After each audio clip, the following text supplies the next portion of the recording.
It's time for us to have a certain discussion about liquidity, not about whether liquidity is necessary for us to realize our crypto dreams, not about whether or not it's been a necessary ingredient historically, but about whether the levels of liquidity that we're contemplating are even possible in this barren crypto cycle we're experiencing right now, or whether we're more like a bunch of stranded travelers in the desert dreaming of surfable waves.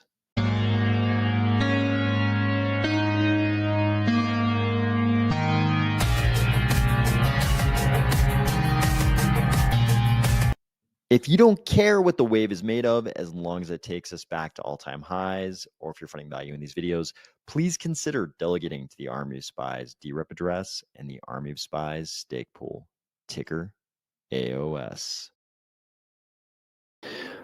All right, everybody, thank you for joining. It is the night before Thanksgiving for everybody in the US. So I know people are probably not working tomorrow, but they have to face the familial firing squads and answer for their thought crimes around crypto, for talking about crypto all these years and how we're on a 4-year cycle. And Q4 of year 4 is when all the great things happen.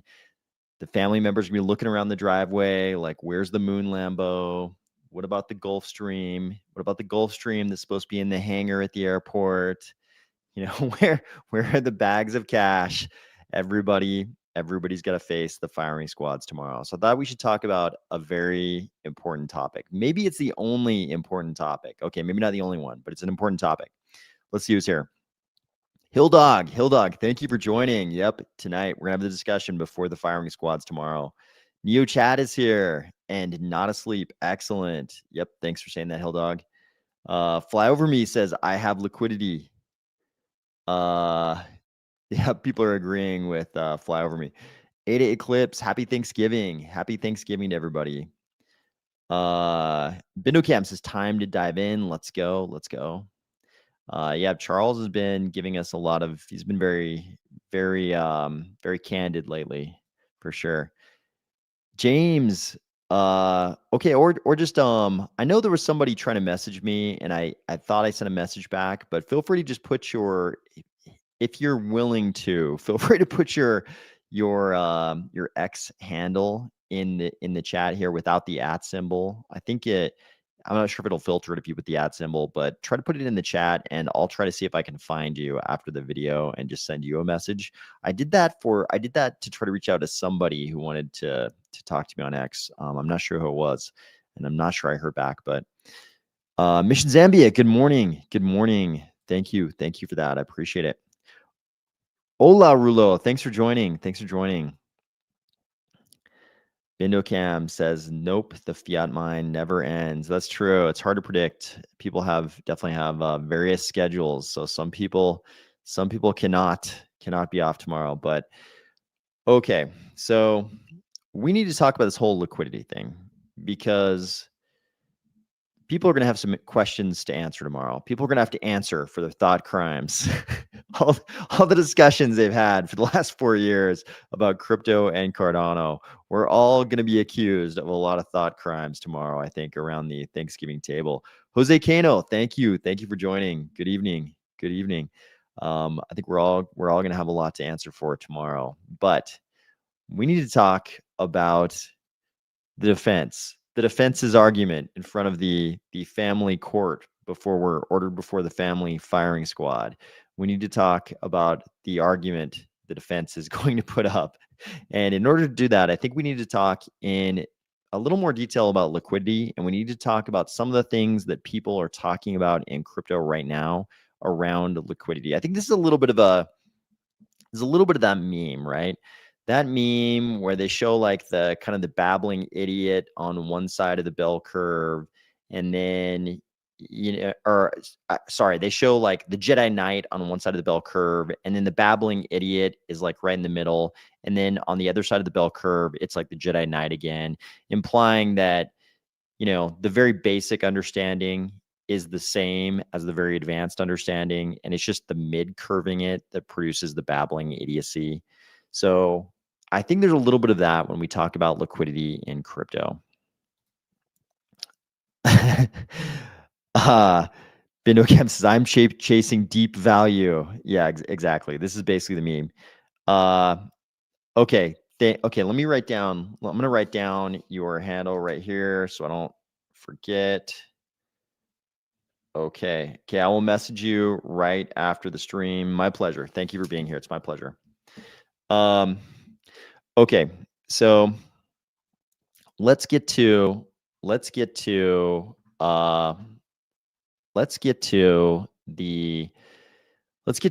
sort of the let's unravel some of the mid curving. Let's do it like that. Let's unravel some of the mid curving. So right now, before we get to that though, we do have to talk about something important, and this does apply to liquidity. So Scott Bessent gave us a timeline on the naming of the new Fed chair. He's saying that we could hear the name of the new Fed chair before Christmas. So I think this is important because if you've been around crypto for a while, you know that crypto is definitely a buy the rumor, sell the news kind of place. So if we know the Fed chair beforehand, a lot of people are going to get all amped up about that, and they're going to start making decisions in their head based on this new Fed chair, who won't actually take the chair of the Fed until May. The owl is not out of there until May. So we're kind of getting ahead of ourselves here, but let's face it, in crypto, that's pretty much all we do. So Bessent saying we're likely to hear in the next month is pretty good. But what's even more important than that is they've sort of leaked the name of the person who is likely to win. I don't know if you can really call it a leak, but it was all over social media today that Kevin Hassett is projected to be the next Fed chair. So as you would expect, you don't even need to know anything about Kevin Hassett. You can already guess if Trump is thinking about naming him the next Fed chair, he is going to be a guy who's going to be very, very in favor of cutting the federal funds rate. He's going to be very in favor of cutting rates. He's in favor of a 50-point cut right now. He's going to be in favor of cuts when he takes the chair position. There's going to be a whole lot of cutting. And we're going to talk about some of the other things that the Fed does besides just control the federal funds rate. But I think it's important to note that the sort of getting people excited for the May replacement of Powell is already starting right now. They're already telling you who is probably going to be in that position. You know, I mean, this is Trump. This is the Trump administration. So things can change from day to day. It could be a completely different person when it's finally announced. We don't know. But they're obviously like very intentionally starting to get people excited. They're trying to prime the situation for January so that when they hit the ground in January, they can hit the ground running and just have a big run up for November. Because what do we know? Political motives will trump everything, no pun intended.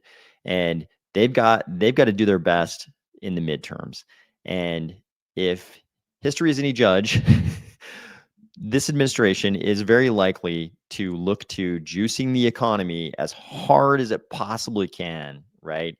Because Trump, one of the metrics he always holds up about his administration is how the stock market is doing. And I think in this administration, equally, he's going to be looking to the crypto markets. So one of the things we know about Kevin Hassett is a crypto person.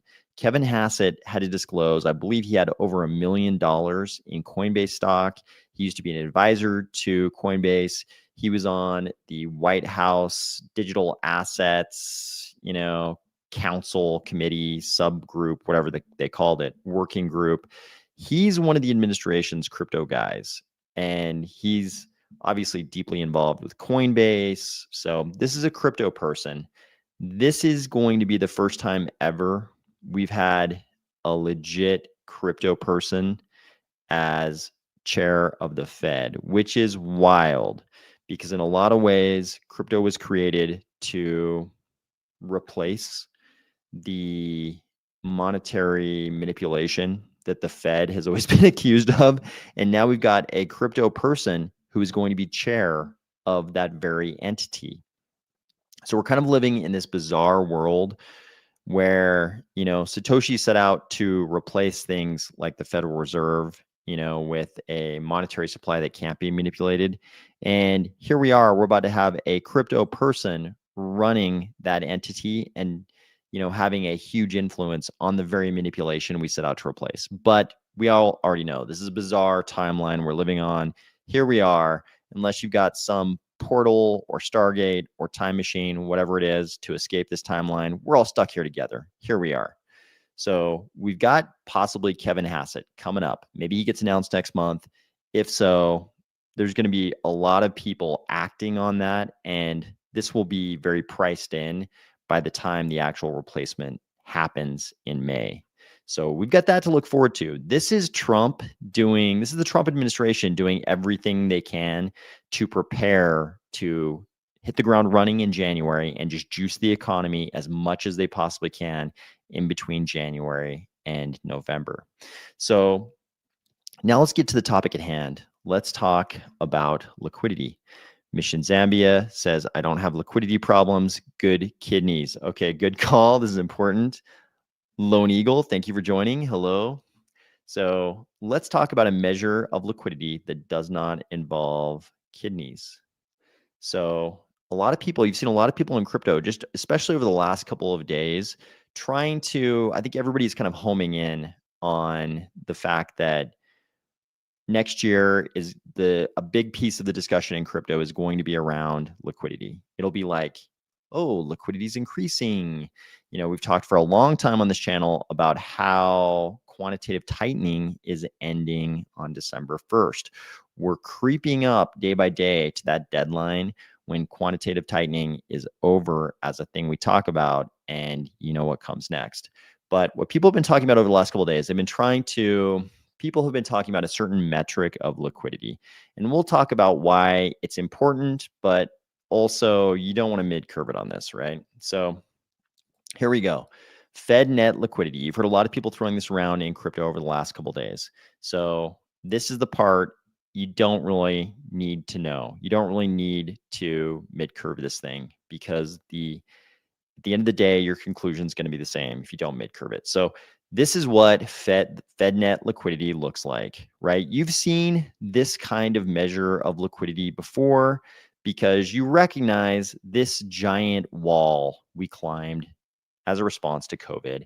There was this crazy liquidity thing, looking at FedNet liquidity, we run from this number that's like 3,700 all the way up to almost 7,000. Right? 7,000 on this chart. We're talking trillions of dollars actually, but the order of magnitude doesn't really matter. You've just got to think FedNet liquidity doubled, right? And if you just Google FedNet liquidity, you're going to see charts just like this all over the place. They all look the same. Everybody's talking about the same thing. So what are they actually talking about? And this looks familiar to you because it looks a lot like the real M2 chart. The real M2 chart is just this broad measure of money, and it's got the same wall that we climbed during COVID. And look at the numbers here, because this is M2. We're making this climb from 5.9 all the way up to 7.6. So again, this gigantic wall of liquidity. So where did this FedNet liquidity thing come from? So here's where this came from. Here's a lot of people, if you Google FedNet liquidity, you're going to find a lot of references to this that happened back in 2022. So we're going back quite a few years in crypto years. This is like going back a million years in crypto years, but in normal human years, not that far back. So there was this thread by Max Anderson.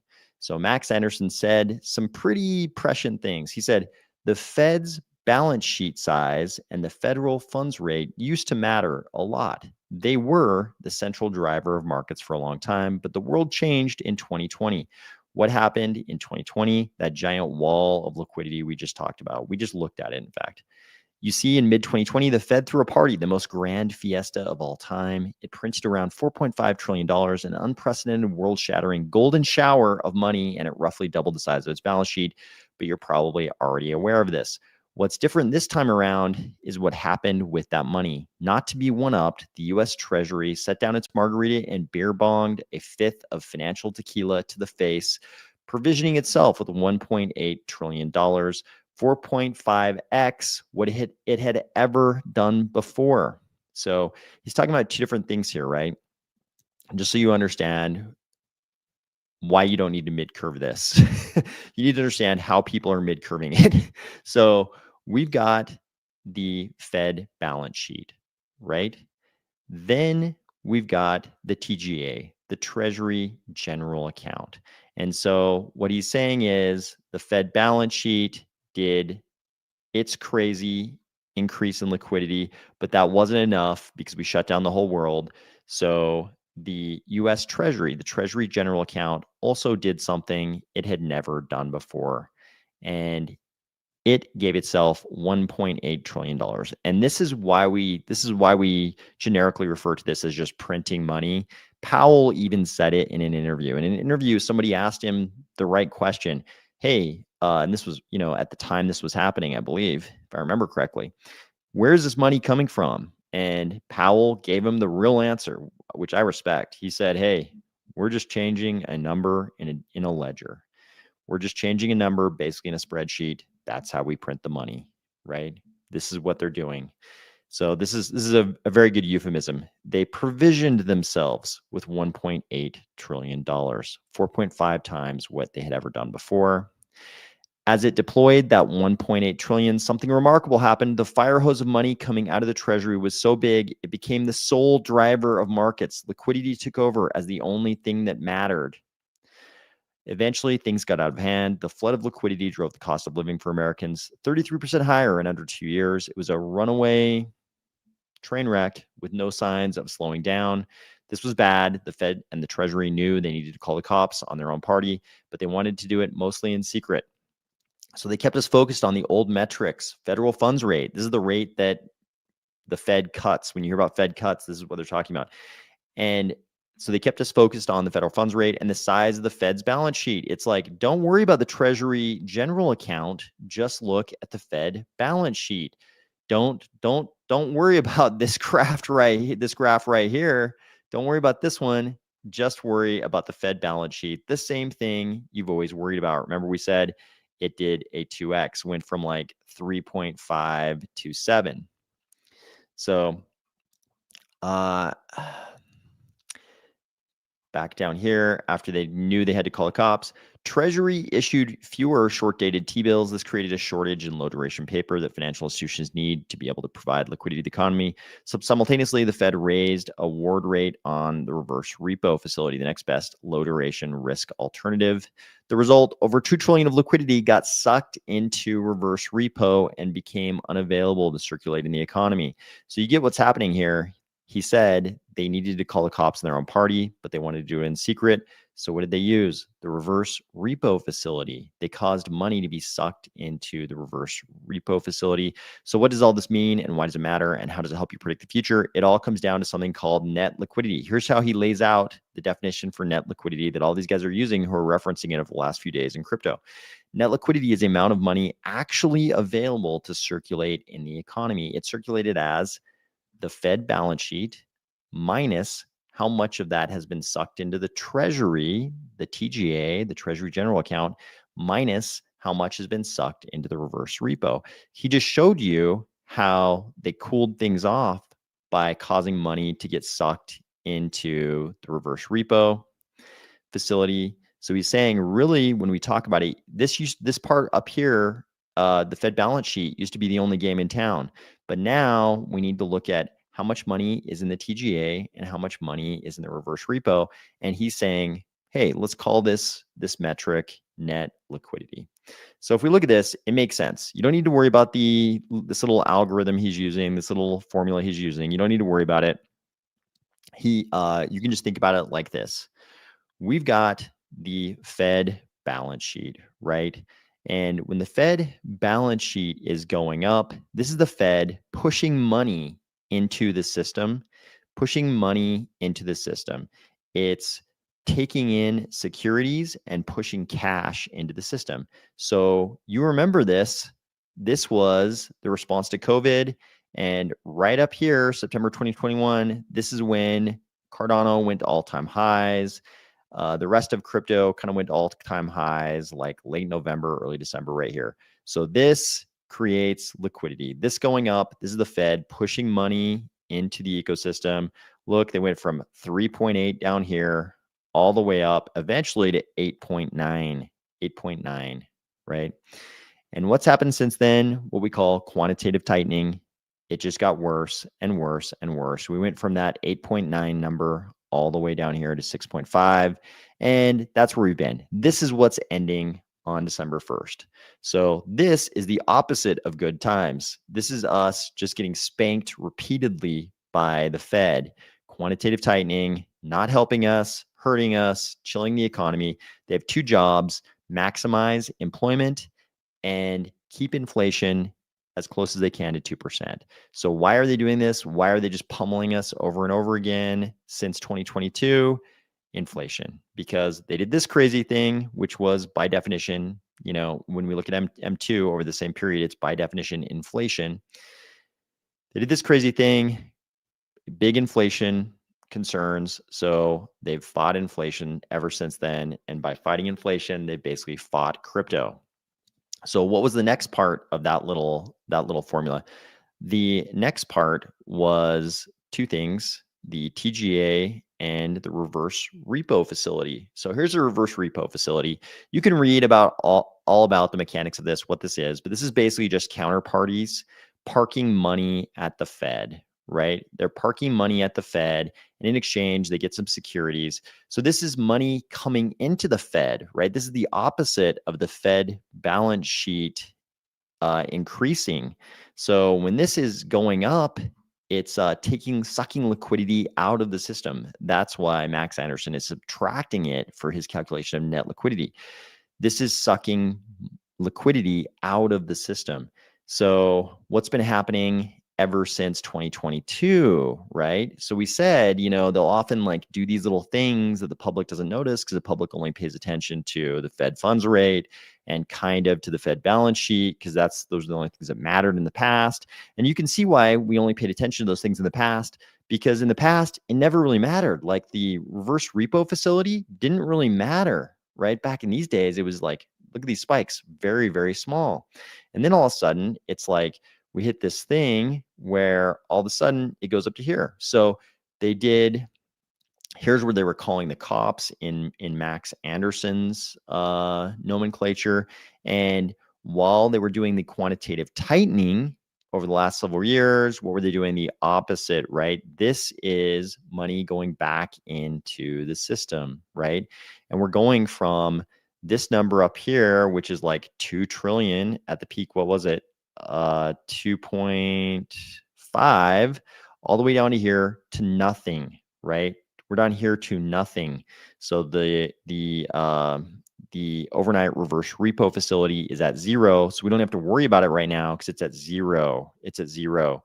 So they, you know, this whole thing, there's no more liquidity. There's no more liquidity to be pushed back into the system out of the reverse repo.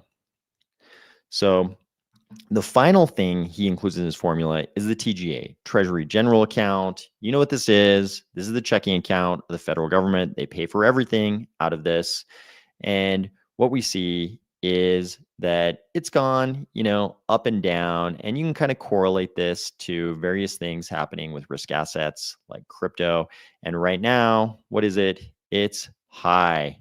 It's very high. It's as high as it's been since 2021. And you notice what happened in 2021. Like here is the Cardano highs. Here's September 2021.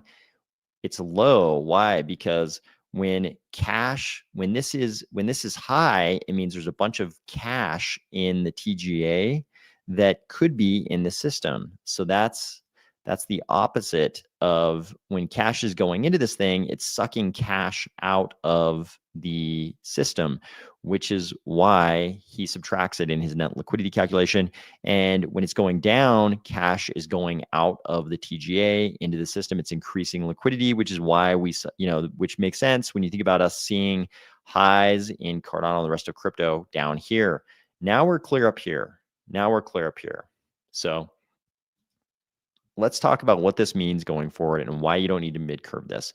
So here's the same net liquidity curve, right? And like I mentioned earlier, it looks a lot like this real M2 curve, and it even looks quite a bit like so if we just think about it from 2016 forward, it also looks quite a bit like the Fed balance sheet, right? Why? Because these all kind of, so 2016 forward on this one, 2016 forward on this one, and then coming back here to this one, 2016 forward, they all kind of look the same. We climbed this massive wall of liquidity. They're all giving you an idea of what's happening with liquidity, right? Here's why you don't need to mid-curve this. You don't even need to know what net liquidity is. You don't need to remember what's subtracted from what.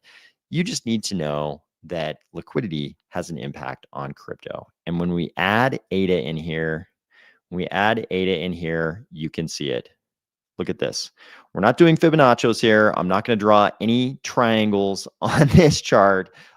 We're just looking at why you don't need to understand this fine-grained detail about liquidity. You do not need to mid-curve this at all.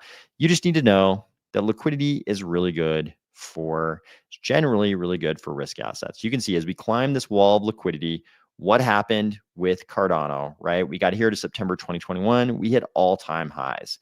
And then what happened? You can see this on all of those different charts, which are all kind of different measures of liquidity, however you want to measure it. You know, Fed balance sheet, M2, US M2, global M2. This is all just liquidity. What happens here after Cardano all-time highs and then sort of Bitcoin, Ethereum all-time highs is this massive drawdown. It impacted all of crypto, right? And what's happened since then? We've just kind of languished. Sure, it goes up a bit here, and then it goes back down and languishes more. Exactly the same thing is happening in Cardano. It's right. We got to the bottom of this measure of liquidity, in this case, net liquidity. And we just kind of languished since then, right? Nothing like this gigantic wall of the tsunami of liquidity after 2021. Is it any surprise we went from like 3 cents? We went from 3 cents to over $3. Amazing, amazing, right? This is one of those events, probably all of us who lived through this and watched our bags inflate will remember the rest of our lives. You know, we may never see something, you know, an appreciation event like that in the rest of our lives, but it's because we may never see another COVID type event like this, right?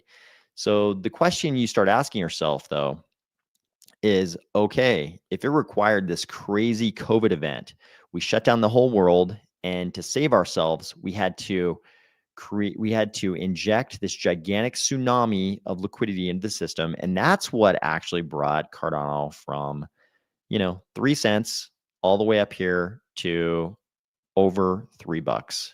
It was that gigantic wall of liquidity. We can't really count on that again, can we? We can't count on that to happen. We can't count on that to happen again. So here's the defense, right? Here's the defense to all this, I think.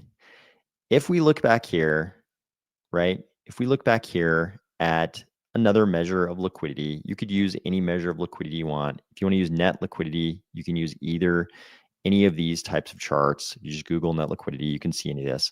Here's a great one, right? We had gigantic parabolic highs in crypto in December 2017. Look at this.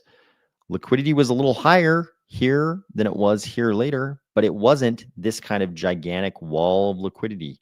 To hit those parabolic highs in 2017, we didn't need this gigantic wall of liquidity. Sure, we weren't on the low side of net liquidity or any other measure of liquidity, but it wasn't this giant wall.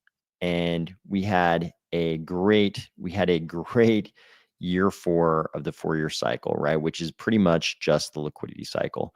But we had great parabolic highs here. Going back to 2013, if we go to December 2013, we had, you know, kind of a, let's see, where's December 2013? December 2013, right about here-ish. Sure, we had a little bump in liquidity, right? But what did we go? We went from 2.8 to 2.8 to 3.8. 2.8 to 3.8, right? A little bump in liquidity. Sure, that one, a little liquidity produced the parabolic highs there. But in 2017, we didn't really see that. We did go from here. We went from here, 3.7 to 4.1, but nothing like we saw here. So could we have the same thing? Even if we can't expect this kind of gigantic jump in liquidity in 2026, could we still see, a very, very nice rally in the future without having this global pandemic that produced this wall of liquidity? Sure, we can, because we've had these kinds of cycles like every 4 years in crypto. And this is the only crazy, like, let's go from 3.5 to, 7 kind of event during the entire, 15 years of crypto now. So here's why I don't think you need to even remember what that formula for net liquidity is, no matter how many times crypto people on YouTube tell you about it. It's because really all we're talking about here is liquidity. And it doesn't really matter if you measure it by M2, Fed balance sheet, net liquidity, any other measure of liquidity you want. All you need to know is that the Trump administration wants to win the midterms next November, and they know that Republican administrations tend to do well when the economy is doing well, and they don't do well when the economy's not doing well. So that's pretty much all you need to know.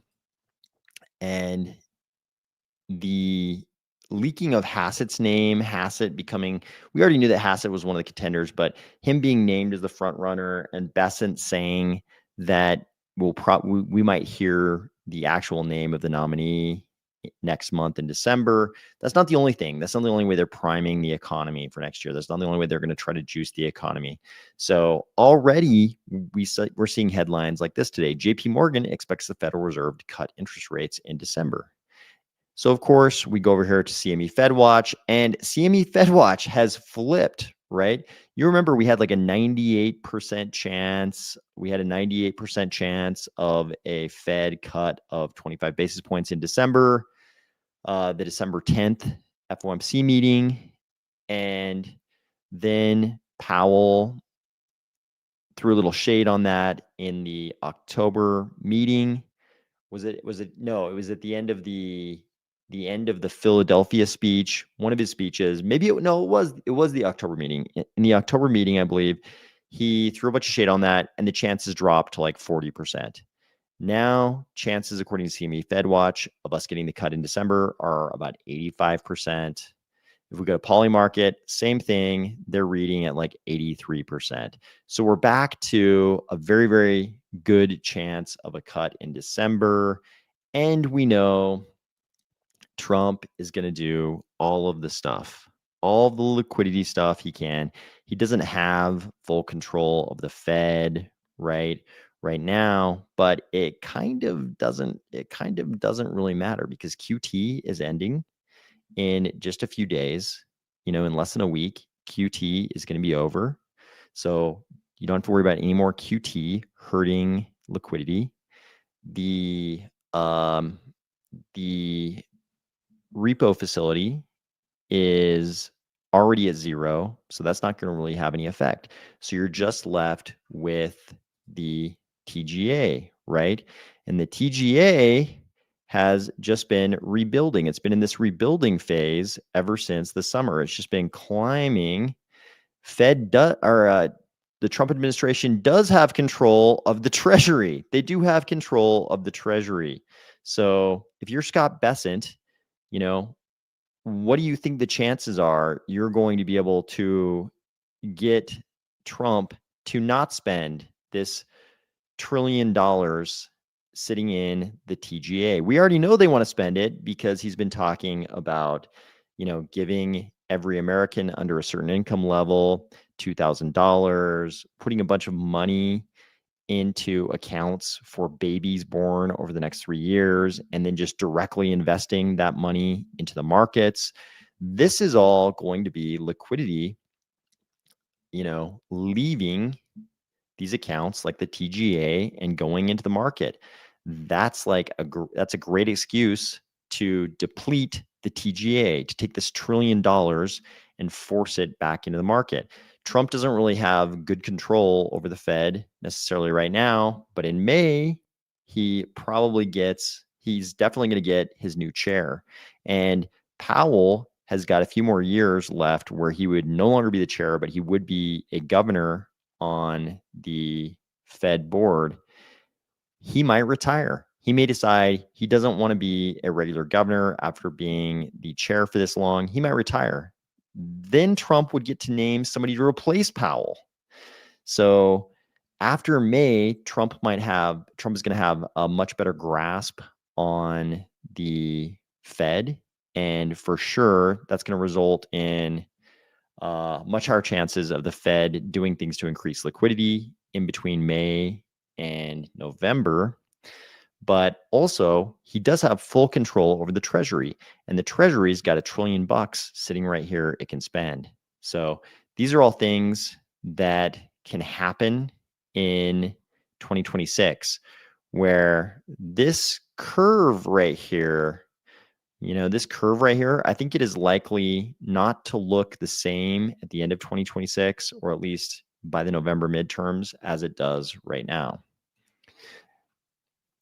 So this is, I think, if around the Thanksgiving table tomorrow, if I have to face the family firing squad over being so involved in Cardano and crypto not turning out this year like we all hoped, these are the kind of things I'm going to talk about if I have to make my case that I haven't squandered all of my time and energy.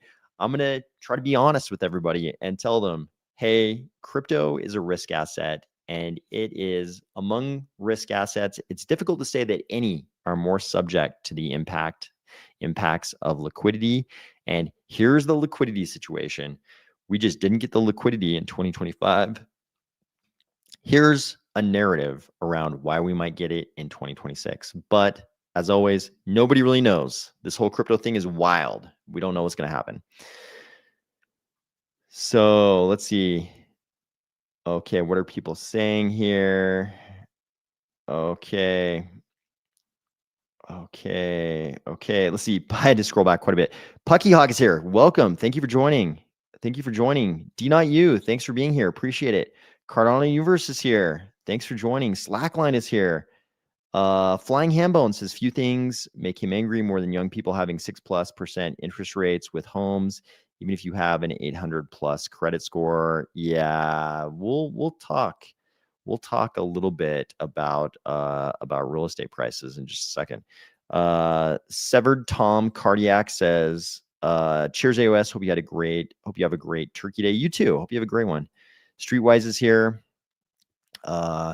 Not doing Fibonacci's. You notice I did not draw any Fibonacci's. We're just talking about liquidity levels, which are a little bit different. If you ever see me drawing anything on a chart, feel free to accuse me of Fibonacci's. At Cardano, thank you for joining. Mission Zambia says the budget I drew up at $3, then I round tripped it. Yep, I did. I definitely did that in 2021. And a lot of people would argue we did that a year ago when Cardano went up to whatever it went up to, $1.24, whatever it was, depending on which exchange you were looking at. A lot of people would argue we also just round tripped it. It's been a year since then, so I guess we did, but 2026 is still yet to happen. At Cardano says, I could do with another 1,000% pump. I don't know. Yeah, I agree with you, though. We could all use it. Streetwise agrees. Streetwise says $400 ADA. I'm going to go ahead and say $400 ADA is not going to happen this cycle. There's no possible way. The market cap would become so impossible. That would be so far in the future. It's like unthinkable. $400 ADA is unthinkable in 2026.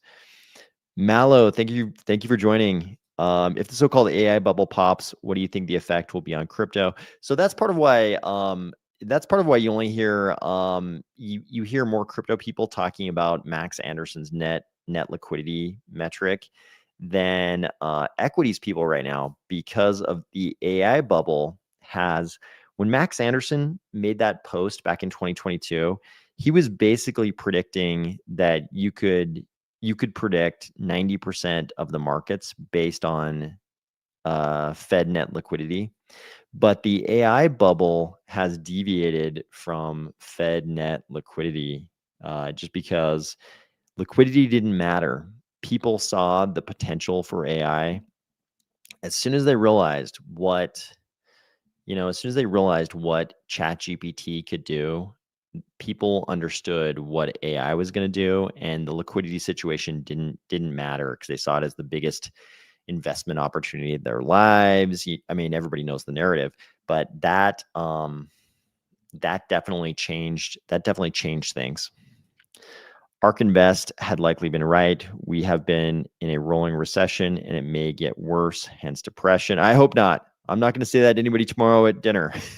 I'm not going to mention the word depression to anybody at dinner tomorrow.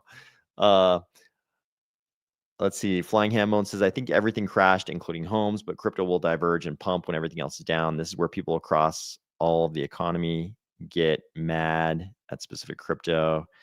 Yep. Blue Mammal says 50 basis point cut surprise coming in December. That'd be a surprise. That'd be a surprise. I mean, CME Fed Watch is giving you chances here. They're saying there's an 85% chance and a 15% chance of no cut. So it's like 15% chance of no cut, 85% chance of 25 basis point, and they're not even, it's like 0% chance of 50 basis point cut. But hey, I'd take it. I wouldn't kick it out of bed. Rate cut is end of the cycle. Yep. 700 in 2016. 700 in 2016. 32 would be $1 trillion market cap for ADA. Yeah, that is not happening. That is not happening anytime soon. Relief rally coming to take plebes crypto. Yeah, I mean, all we can do at this point is look forward to 2026 because the liquidity never came in 2025. Jerry H says, how would you explain Thanksgiving to someone in another part of the world who doesn't understand Thanksgiving? Okay, so I'll give you the very basic understanding of this. So we have this, I'll just call it a myth. I'll just call it a myth. We have this story. We'll call it a story. So I don't want to address, there's a lot tied up in this, but okay.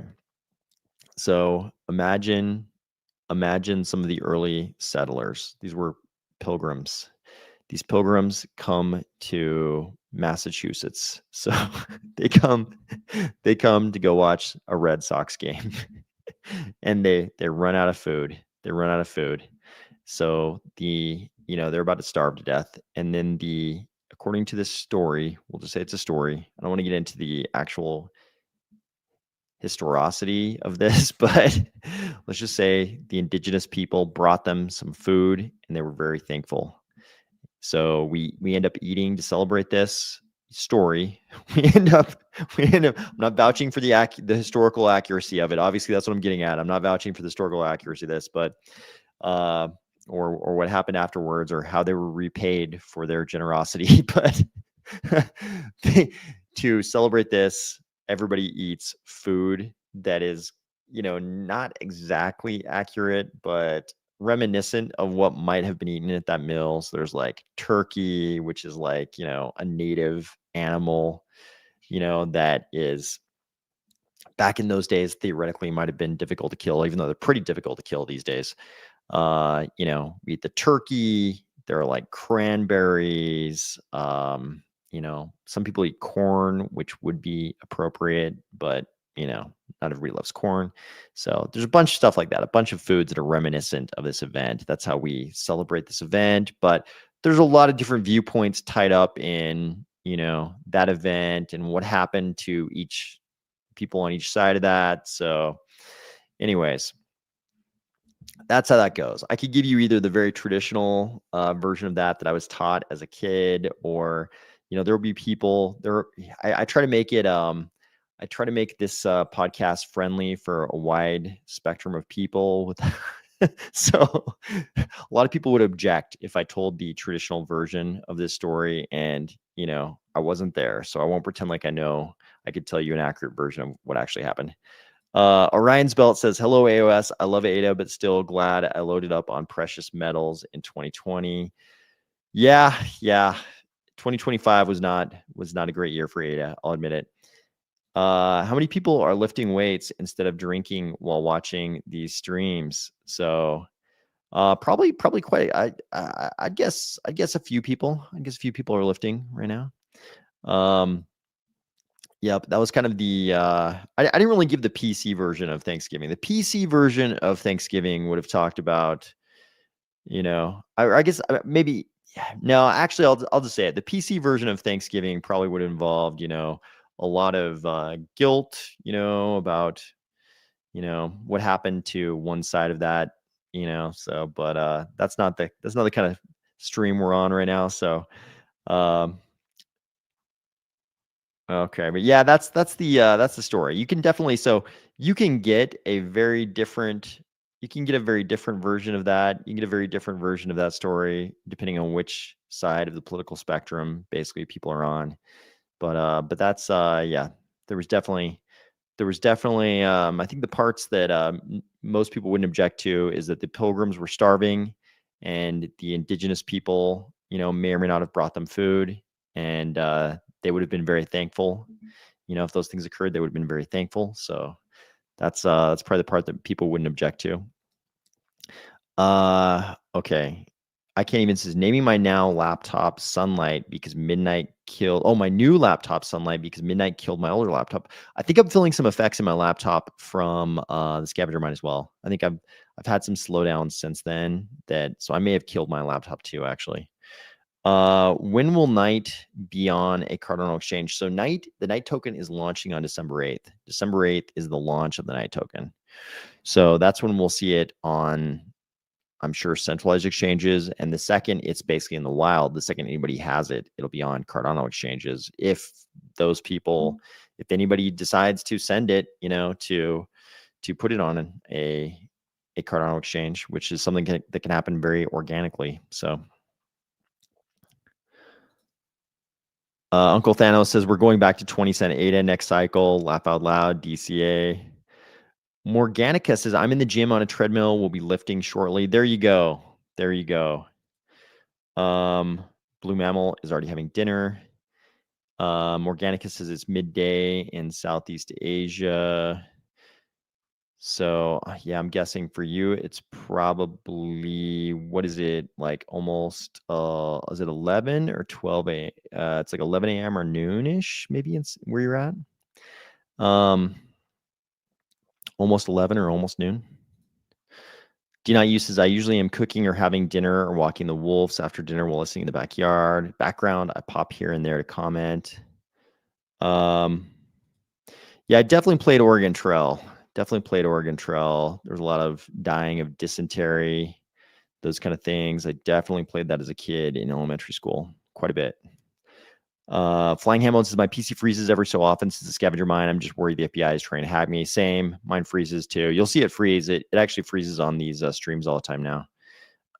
Is the first thaw on the 8th. So the first thaw will happen at different times for everybody. So for everybody, it'll happen at some point between day 0 and day 90. And then the subsequent 3 thaws for each individual person will happen 90 days after that one. Each of them will happen 90 days after that one. Sounds like Cardano Universe is having a little sushi. Nearly noon. Yep. 5:50 a.m. in Sweden. Wow, Mallow, very early. Are we looking at another real estate crash? Yeah, let's move down our tabs here and we'll try to we'll look at real estate. Do we think most ADA holders will hold their night like they have ADA? I think it might be pretty similar. We'll see. I'll be curious. I'll be curious to see how much, how much we see people talking about selling. A lot of people are dead set on selling. I've seen a lot of people post that they're going to drop everything. And then I've seen a lot of people post they're going to keep it forever. So I think it's going to be pretty mixed, just like ADA. Snake bites. Yep. Oregon Trail, snake bites. For people who don't know, Oregon Trail was this game that it was this like widely distributed educational software, theoretically educational, but it was like very, very old school, very basic, you know, um, so primitive, but basically you were a pioneer on the Oregon Trail traveling west the across North America, and you would make various decisions and you'd die of things like dysentery, snake bites, starvation. You'd like shoot buffalo, those kind of things, covered wagon kind of thing going on. Day 0 being the 8th. I don't know exactly how they're counting it. If the 8th will be day 0 or day 1, I don't know. So if the 8th is day 1, then I should have said from day 1 to day 90. I just said day 0 out of habit. So yeah, I think it all kind of happens contemporaneously. So all the central banks, what we know is all the central banks, they all start injecting liquidity and they all sort of do it simultaneously, right? Like they don't want to weaken their currencies versus USD if in a lot of cases, like they don't love to do that. Sometimes they do it anyways, as we know, but they don't love. The downside is doing that. So as soon as they realize that the US central bank is going to be injecting liquidity, they're all going to inject liquidity, right? They're all going to juice their economies because the US is doing it. So it's not like they're not going to be devaluing against us because everybody's going to devalue at the same time. Basically, everybody's going to debase at the same time. What's the most interesting midnight project so far? Ooh, that's a good one. I'll let people in the comments answer that one. I saw some pretty good. There were some pretty good. I feel like there were some pretty interesting projects during demo days. I don't want to single any out. But I saw some pretty good demos during the Midnight Summit demo day. Yep, I think a lot of people are in the Lone Eagle camp on this one. A lot of people are planning on selling the dust, not the midnight, through the dust exchange. Yep, and a lot of people will probably buy as soon as it hits the exchanges for sure. Yep, we are all on the night watch.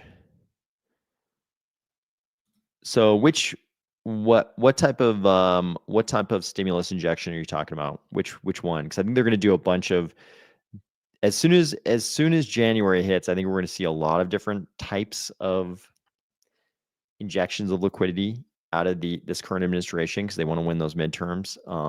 Which injection of liquidity are you talking about? Okay, so let's move down. Some of these tabs here. Okay, so we've got Charles saying, having a meeting tomorrow with the CF, Intersect, Emergo, and the Midnight Foundation about a thing. And if you've been watching the streams over the last few days, you know what he's talking about. At least I think I know. I'll say it like this. What I suspect is that we're talking about the big leap of faith. What he's going to be talking about is the governance action and how much money they're going to ask for to get tier 1 stablecoins and Chainlink done. This is, I think, and it's great. It's great that they're coordinating. They kind of need to coordinate. IO needs to coordinate with the Cardano Foundation and Intersect and Emergo and Midnight, because if Midnight's paying for part of it and IO's paying for part of it and the Treasury's paying for part of it, we kind of all need to be on. Everybody needs to be on the same page, right? You can agree or disagree about whether or not we should spend the money, but everybody needs to, I think these entities all need to understand where IO is going with this. So I'm guessing that's what this meeting is about. And I think it's a great thing. I definitely support us doing this. It's like, if we are going to get an increase in liquidity next year, and this is a 5-year cycle instead of a 4-year cycle, because of basically the provisioning of liquidity, which didn't happen this year, then I think our only hope is to get this done and for midnight to run. I consider midnight definitely to be a layer in the Cardano layerverse, a part of the greater Cardano ecosystem. It's the privacy layer of Cardano. We just call it Midnight, which is a cool name anyways.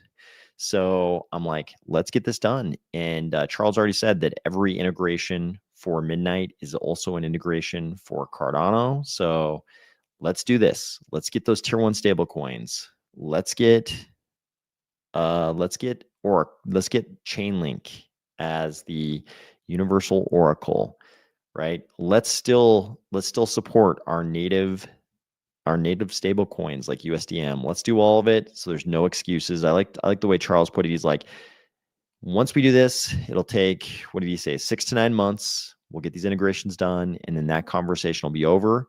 And then there's no more excuses. Everybody just has to build the real stuff. We just have to build the real use cases. I think that's RealFi, but I think it is time. As I've said, with no reservations a couple times in the last week, we got to quit with all the meme coin casino, the PFP NFT casino, the ICO casino. That's all fake stuff. That's all fake niche stuff we've been doing. Those are the BBS days. We need to leave that behind. We need to leave the childish things behind and do big boy stuff. Time for us to do big boy and big girl stuff, which in my opinion is building out RealFi. We got to do that because that's the future. The future is not us selling meme coins to each other. The future, I think, is RealFi. We need to do the RealFi thing, and I think we need to do this first. If we're to attract the treasure trove of capital that is Bitcoin to Bitcoin DeFi on Midnight and Cardano, like we got to do this. So it's good. Charles is having the meeting. He's doing the thing. Thank God. Okay. Also, and thank you to Daniil for pointing this out. Daniil pointed this out. So Charles Hoskinson, last night we talked about how Charles and John O'Connor are going to Abu Dhabi Finance Week, where there will be kings and queens, sovereign wealth funds, a lot of money, and they're going to talk about RealFi. This is fantastic. So I didn't know the exact dates. Daniil ran down the dates, December 8th to 11th. Ooh, look at that coincidence. Exactly when Midnight launches. Exactly when Midnight launches. Hopefully Charles can get some of those very deep pockets a little bit excited about Midnight for us. Wouldn't that be nice? Charles is around there talking about nothing but RealFi and Midnight. Man, good crowd, good well-heeled crowd to be talking about those things to on the very date of launch of Midnight. So good timing there. Okay, so in addition to all this going on, and we've got all these macro things going on, all these hopes for liquidity. I hope we're not these travelers in the desert, hoping for waves to surf in an inland desert where there are no waves. I hope that's not us. I hope the liquidity comes because we seem to need it in crypto. But in the background, totally separate from that, totally separate from everything that's going on at Midnight, IO is still working on the things we need to complete Basho, like input endorsers and Laos. And Tim Harrison, one of the original members of Triple H, says, want to see a walkthrough of the new Laos development tracker, a transparent day-to-day view of Laos development, milestones, workstreams, repo activity, and the follow the sun methodology, bringing Laos scalability to Cardano. And there's a great video there, but we can just go directly to the tracker. We don't even need to watch the video. Here's the tracker. So this is great. I love the way IO can be very, very transparent about this. If you don't know what he's talking about with Follow the Sun, what he's talking about is the fact that now with the global economy and global developers all over the world, you can have people making updates to the code base, working when it's daytime, working time for them. Then they sleep. And then here we are right here, somebody in Japan, or maybe multiple people, who knows, making updates in Japan while they're working.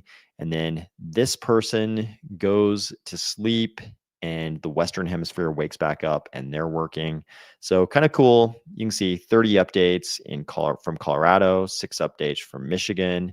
Kind of a cool little globe. It shows you what's going on. Zurich, 105 updates. Berlin, 4 updates. Turkey, 2 updates. So this is great. We're talking about 670,000 lines of code so far. So this is no insignificant undertaking. This is substantial. Laos and input endorsers, I think, have been kind of a dream in Cardano for a long time. Like Cardano, the big knock, everybody in Cardano knows the big knock on us has been that we're not as fast as Solana, right? We're not the fastest blockchain in the world, but input endorsers is kind of the dream to fulfill, the Basho expectations to become a fast blockchain. So we'll see. I've said, we'll see what it looks like when it launches. Here they're saying, 1,000 transactions per second. We'll see what it looks like when it launches, but I have a feeling whatever version of Laos and input endorsers launches, when it finishes, which Charles has told us is going to be 2026 when it launches, I'm sure like 5 years after that, it's going to be much, much faster even. So this is going to be interesting. If the Cardano is slow narrative goes away because of Laos, that's a pretty big change in just like the general parameters around how people think about Cardano. So this is pretty exciting. And apparently this is supposed to happen in 2026. So pretty exciting. Okay, we talked about real estate. I think real estate is something that I pay quite a bit of attention to, but I try not to talk about it too much on this channel, right? Because this is a crypto channel, not a real estate channel. But here's something that I think you can be aware of, because real estate is something that's very important politically, right? It's very important politically. When younger people can't buy homes, they may not continue voting for the same party. they tend to get pissed about that when they cannot buy homes. So here's Nick Gurley, who some of you may have seen his channel on YouTube. He has a great channel where he like flies around the U.S. and goes to construction sites and talks about every parameter of what's going on in real estate. So here's the important part. He says today's contract signing. So what he's referring to here might be called under contracts or pendings, depending on what jurisdiction you're in, if you're in the US. But these are basically, agreements for sales of homes that are already signed. Today's contract signings are at the lowest level in 30 plus years, even worse than the GFC, and showing no noticeable signs of improvement, even after the 6 Fed rate cuts and a big spike in inventory. So these are pending home sales going all the way back to 2001. And you can see the levels here are terrible. During COVID, houses weren't getting sold just because nobody could go on showings, basically. But the levels, taking out this COVID number right here, these levels they're at right now in terms of pending sales are actually lower than the GFC, right? Which was, largely attributed to real estate, not really real estate, but the exotic securitization of real estate anyways. But you can see the levels are actually lower. So real estate is doing wild, unheard of stuff right now in terms of houses not getting sold. Real estate is doing wild stuff right now. So I don't want to make this sort of like a metric that people look at as an indicator of what might happen in crypto, or what the administration is going to have to do to correct this, because affordability of houses is something that it seems like virtually every politician talks about. And whether or not they can actually remedy the situation, I don't know. But as far as supply and demand goes, nobody wants to buy houses at these interest rates. Nobody wants to buy these houses when the mortgages are this expensive and the houses are this expensive, right? Part of it is a demographic issue. We've got a glut of people in a certain age demographic who basically own all the houses. And it's going to be quite a transfer of wealth when that demographic ages out of homeownership and all those houses get pushed down to the younger demographics. That's going to be quite a thing to behold. So that's going on. Another thing that's more mechanical to Cardano governance is this. Today was the day when, or I guess technically it was yesterday, was the day when the Cardano Atlantic Council finally retired. They were the Constitutional Committee member. They held that seat. It was a group of people we talked about on the channel.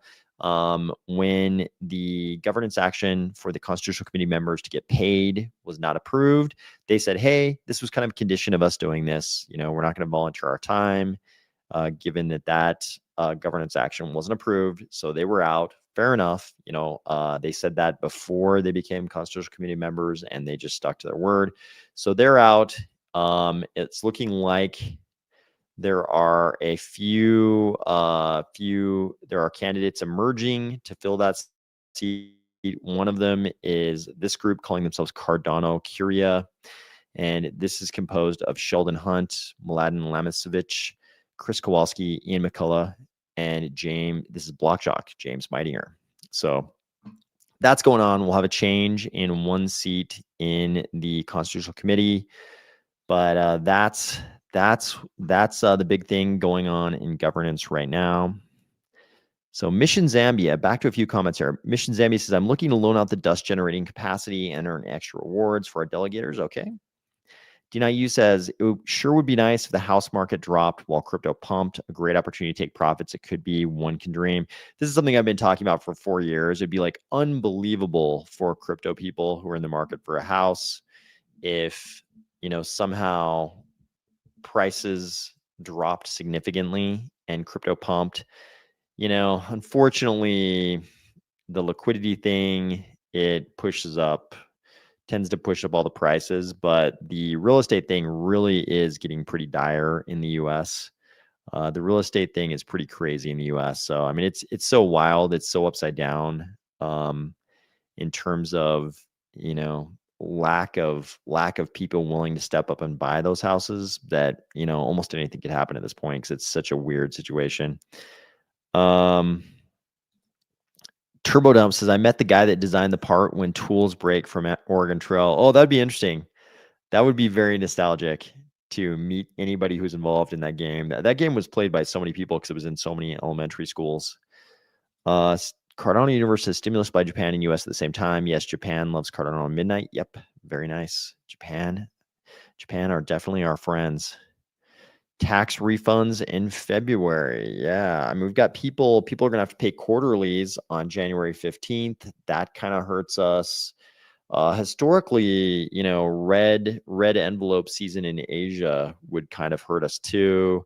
So weird things, you know, Q1 and, you know, beginnings of Q2 every year in crypto are kind of weird because there's a few things like that, but tax season definitely has an impact on crypto for sure. There's a game called Wagon that's apparently the newest spiritual successor to Oregon Trail. Interesting. Charles said Market for Truth on midnight in his last YouTube. So what did he say about a Market for Truth? What did he say about that? I'd be curious to hear. I think I watched his last YouTube video. I think I remember either him saying something about that or someone commenting on that, but I can't remember quite what it was.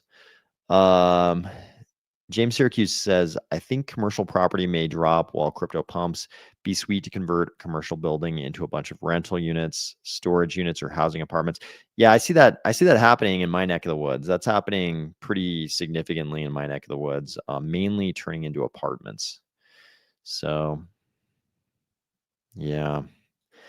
Typically, February is a pump first up to the 14th. Refunds are a kickoff combined with 2,000 stimmy checks. And Japan, Clarity, ETFs equals. Yeah, I mean, if we could have, so we've talked a lot about the Clarity Act. We need the Senate version. You know, like a week ago or a couple weeks ago, we saw projections that maybe they could have the Senate version of the market structure bill all tied up and on the president's desk, you know, before before everybody's out for the December holidays, before Congress is out for the December holidays. I don't know how realistic that is, if that's too optimistic. And actually, we're looking at like January. It seems like this Congress, it seems like that's got to be the case. But, who knows? Maybe we get lucky. Maybe we get the Clarity Act a little bit earlier. ETFs, now that the government shutdown's over, ETFs have got to be on the table. They've got to be close, right? The stimulus is a different question. The timing of the stimulus and the nature of the stimulus are interesting. This administration, the messaging is not always so coordinated. So we hear Trump say $2,000, 2K stimmy checks for everyone below a certain income level. And then we see Bessent walk it back and he's like, oh, no, maybe we just mean that's, no tax on tips. Maybe that's your 2000 stimmy check. No tax on tips, no tax on Social Security, those kind of things. So we don't really know. We don't really know what the stimmy checks actually look like. But yeah, if we can get, some coordinated injections of liquidity through whatever tools they want, right? Whatever tools they want. It's Max Anderson said it well. They often want to do things, in the case of injecting too much liquidity, it was, cause huge amounts of money to be sucked into the reverse repo facility. When they want to inject liquidity, oftentimes they'll want to do it stealthily as well because they sort of know, the Fed's job, dual mandate, right? It's like get inflation down to 2% and maximize employment. But, sometimes they want to stealthily inject liquidity and not admit that they're doing something bad for that 2% inflation mandate.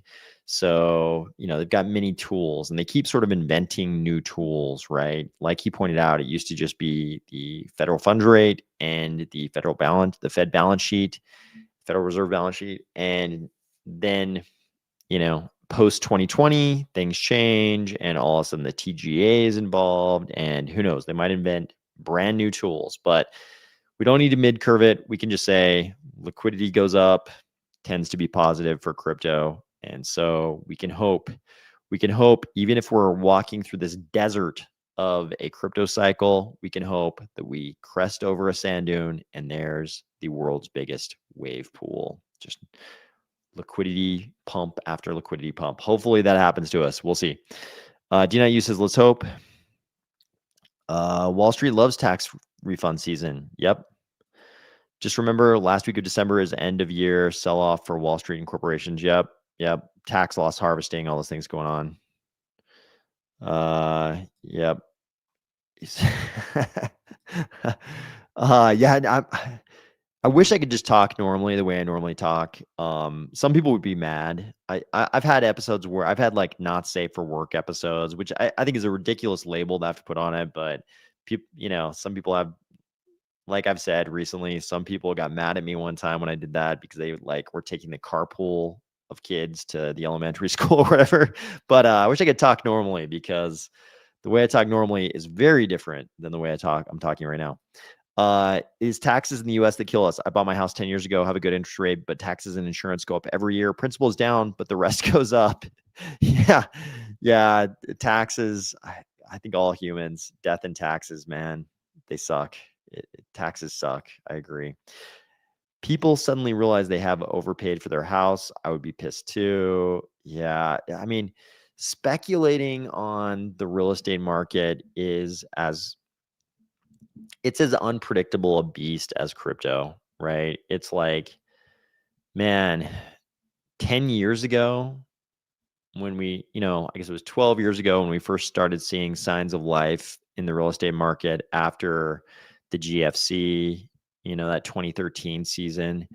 It's like, would I have predicted that it would have gotten so crazy and that we'd still be waiting for the big correction in 2025? No, not at all.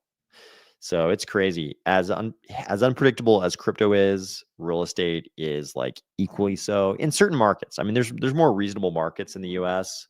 The markets I end up looking at are the crazy ones that do very unpredictable things, at least over the last 12 years. Lone Eagle says, laugh out loud. I'm an old farrier, horseshoer for Charles. Now I'm adding real estate. Are you really a farrier? Is that true? That's super interesting if so.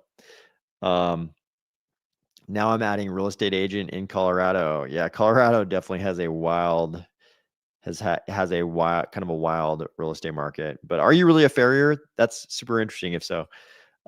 Interesting pump right now. Does somebody know something we don't? Yeah, that's a good question. I think, I think part of it was the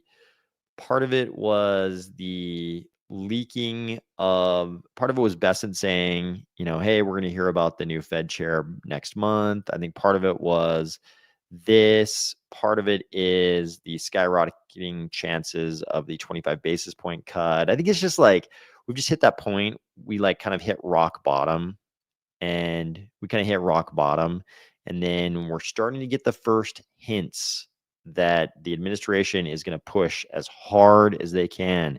They do not want to lose those midterms. So we're starting to see the first hints that they're going to push really hard come January. So I think that's what's going on, but who knows? Could be wrong. Been waiting for commercial real estate to drop, but not happening. Commercial real estate will not be a 2008 moment because they will, if already haven't got bailed out. Yeah, it's kind of wild. Just the amount we all went to offices prior to COVID versus now is so wildly different. It's so wildly different. But it's so much money. It's so much money tied up in commercial. It's like it's so much money. That can't all go to zero. Does Night list on exchanges December 8th? When does Night start to get dropped to wallets? So yeah, December 8th will be the launch of, that'll be the first time the tokens are in the wild. So December 8th is the day. That's the day. How fast exchanges, I think we've kind of been led to believe that there's going to be liquidity on those exchanges in Night on December 8th. So don't hold me to it. You can ask Charles, but that's kind of what I'm expecting. James says, my company has been around for 18 years with unlimited OT. Nice. For some reason, as soon as Trump put that no tax up to a certain amount on OT, they all of a sudden cut overtime all of a sudden. Maybe it was a coincidence, but I don't know.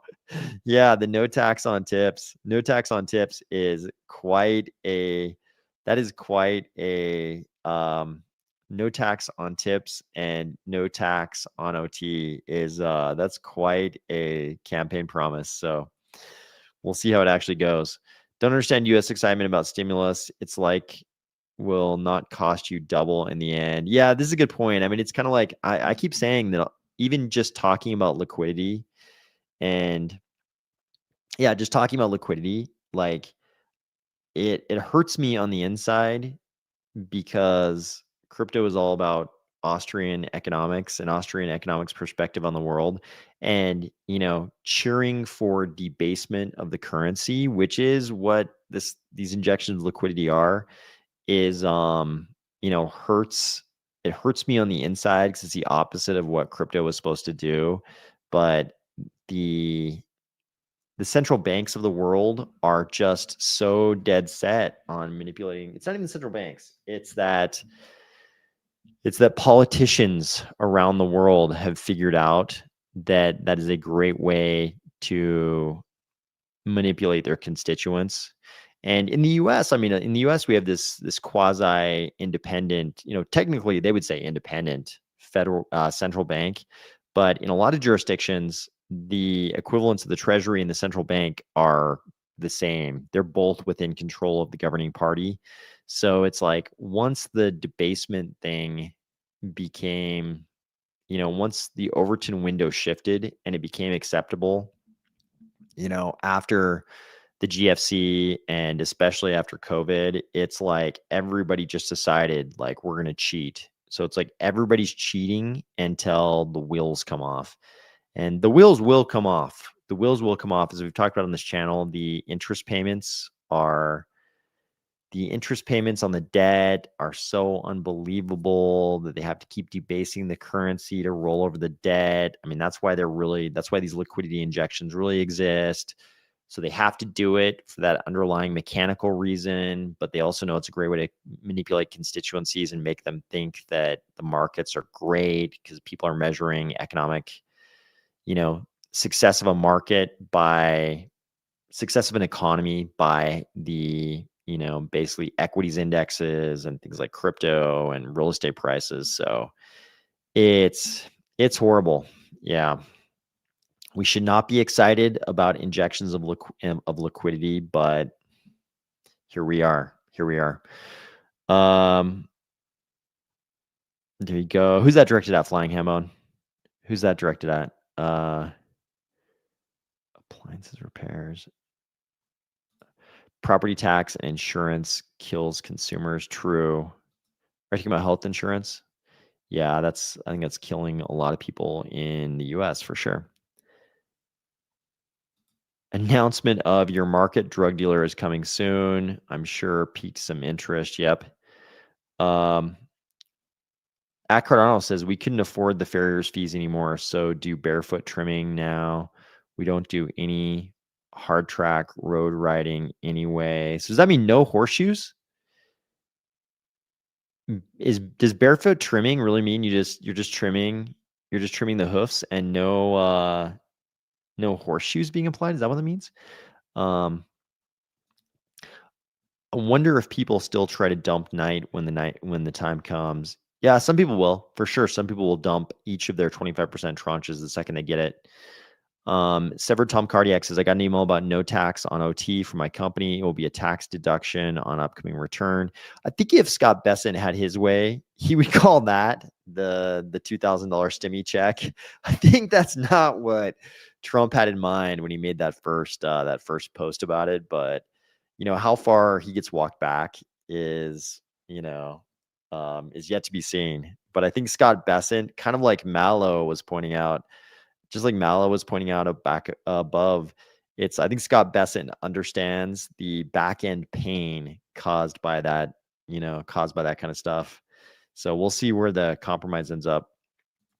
Crypto, Omar says crypto is the reaction to debasement. True, which makes it so ironic that we have a Fed chair going in who's a crypto guy. He's literally in charge of a big chunk of the debasement. The other chunk of it is in Treasury. So we'll have Scott Bessent and a crypto guy in charge of debasement. So there's actually some technical stuff. I made the decision not to get into it in this video about leverage ratios and treasuries not counting towards leverage ratios. There's discussion going on about that right now, which will lead to sort of like the debasement levers being more in treasury than in the Fed. So that might happen. We'll talk about that when it happens. I didn't want to overload this one with like this stream with like too much technical discussion because it puts people to sleep. So do you know what the Coinbase 20 index fund is? Yeah, so I noticed that I noticed that on CMC there is coinmarketcap.com. Let's see if we can go there. I noticed on CMC that there is a CoinMarketCap 20 index that is now live on the charts. It's the first thing you see on the chart. I haven't seen the Coinbase 20. Are you talking about the CMC one or the Coinbase 21? So I'm sure they have like similar constituents. Oh, okay. Oh, the beer. Thank you. I appreciate it. Thank you. I appreciate that. Yeah, I definitely will not reveal myself. For sure. But I appreciate you saying that. Who knows? Maybe one day something happens and that becomes possible, but I appreciate it very much. Lone Eagle is in fact a farrier. Cool. And you worked on Charles horses. That's awesome. Was an engineer for 20 years, sat behind a desk for 20 years. 2013 got laid off and became a farrier. Meet a lot of people. That's very cool. I occasionally watch, it's very weird, but I occasionally watch the farrier videos on YouTube. And it's oddly fascinating. It's oddly fascinating. I've seen it. I've seen people. I've seen people do it. Not as technically as I see on YouTube, but I've seen people attend to some of the same tasks in person before. And I thought it was interesting then, but it's wildly interesting on YouTube. Lone Eagle says, yes, most of all my business is barefoot. So there's no shoe. There's no shoe involved. That's wild. Bought into ADA at oh, so you were already Charles's farrier when you found out about ADA and bought some at 3 cents. That's a wild story. That is a wild story. Huh. Very wild. Orion's Belt says your 2K Stimmy checks will only be redeemable with Trump coins. No. Oh my God. I quit. I quit if that happens. I don't know how I would quit, but I will. I will be. That would be horrible. That would be horrible. Oh my God. That would be so far beyond the pale. I don't even know. I don't even know what we would. How. I don't even know how we could react to that in crypto. Yes, natural way to maintain horse feet, but requires constant vigilance. I'll bet. Yeah. God, I'll bet. So, I mean, I think people realize what they're talking about, but they're talking about instead of having horseshoes, just the horse being like a wild horse without horseshoes. So I can imagine that would take a lot more vigilance just based on the stuff I see in those farrier videos. A lot of things can happen to a horse's hooves. Betting on debasement is a risky strategy. People don't like to be played for a fool. It's how revolutions get started. Yeah, I mean, like, so the problem, I think it is bad. I think debasement is bad. I agree. That's why it hurts. That's why I say it hurts. It hurts me on the inside because part of the attraction to crypto is the Austrian economics perspective on the world.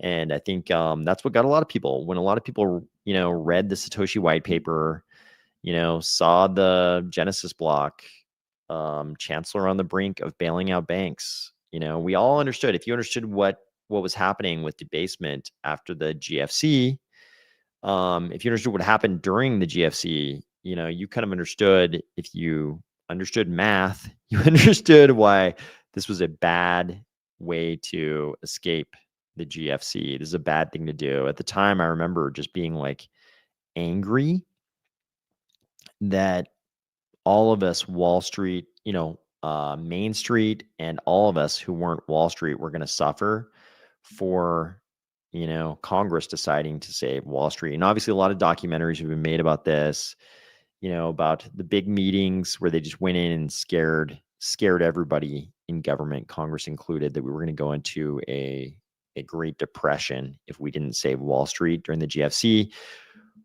We decided to save, the government decided to save Wall Street. Man, if I could go back, if I would have been voting on that, I would have voted not to save Wall Street. And sure, you could always argue that it could have produced a Great Depression, but for my money, if I could go back, I would not have saved them, would not have debased like we did and injected all that liquidity and not gotten on this cycle where we're just taking on huge amounts of debt. And the only way to roll over the debt, and not have interest payments that crush us is to debase super heavily on this cyclical basis. Crypto would be totally different. Of course, we wouldn't be on this 4-year cycle, which is largely just the liquidity cycle. Now it's not even a 4-year cycle. Crypto would be very different. And, who knows? Maybe they're right. Maybe there would have been something that looked, maybe something scary would have happened. But I probably, if I could go back in time and if I was allowed to vote on this, I would definitely vote no, do not save them. Some Wall Street firms are going to go away, but the price we paid was too high. Coin market cap. Yeah, I don't know what's in there. Should we click into it? Should we click into it and see if we can see what's in there? Okay. Let's see. Sorry. Like I said, the computer, I think it's suffering also from the scavenger mine. Let's see. Is it going to give us the constituents? No, it's just telling us. I'm sure somebody knows how to figure out what's in there. It's telling us where it's trading, top holders. I don't know. Who knows what's in the CMC 20? Is it just the top 20 entries in the CMC charts? Is it just the top 20 by market cap? Is that what it is? I would assume that would be like the logical thing. Okay. Binocam says, "Oh, is that why I'm getting those in my feed?" Are you talking about the Farrier videos? There's a time and place. We're just early. When midnight can be a layer 2 for anyone, nothing can stop them from converting, and anyone from Bitcoin midnight and 8A will succeed. Just DCA those. Okay, that's a perspective you can take. One could take. Yes, horse feet grow like a fingernail and need to be trimmed every 8 weeks. So as a farrier, you need to visit these horses every 8 weeks. Okay.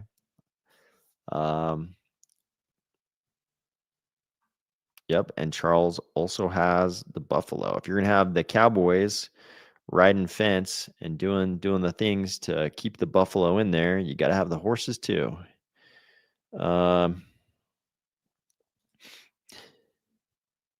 Yeah, I mean, there's a long, yeah, I mean, there's, the GFC wasn't the only event, right?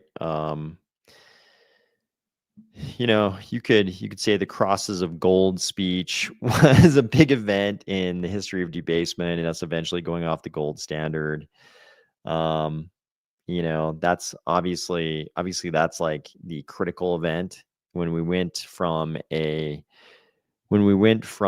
hard when we basically went from hard money to soft money. I mean, that's the beginning of debasement, and then we just sort of like did it on a steroidal level, starting at the GFC. Prior to that, even, but starting the GFC, we really just put the syringe into the vein and got all juiced up.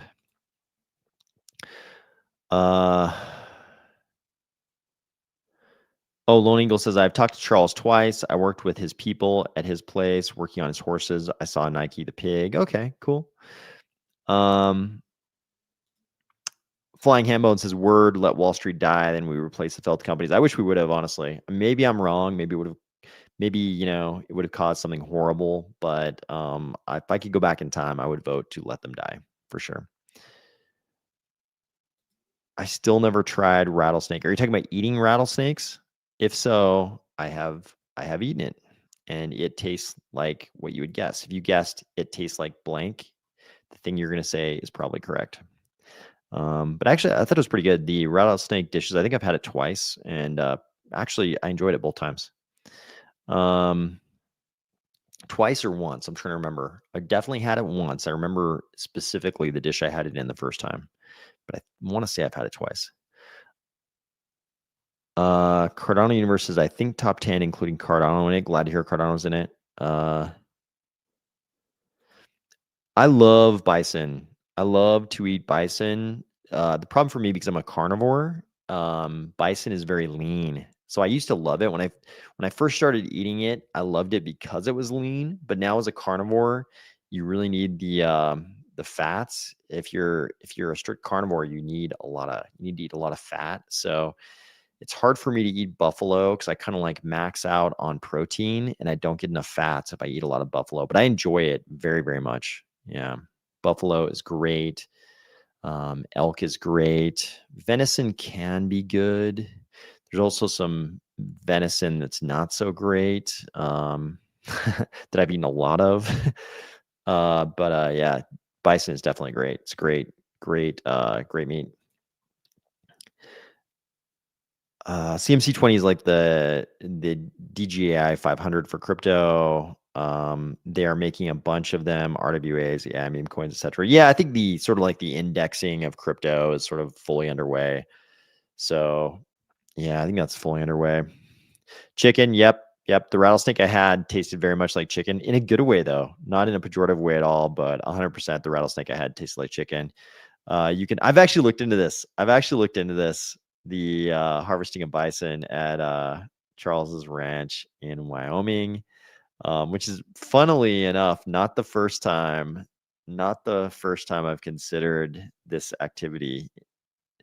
But Yeah, probably if I was not a carnivore, I would probably be down. I'd probably be down to go take a bison on Charles's ranch if I wasn't a carnivore. But the problem is I would have to supplement it with so much exogenous fat. So, but it is delicious. I love it.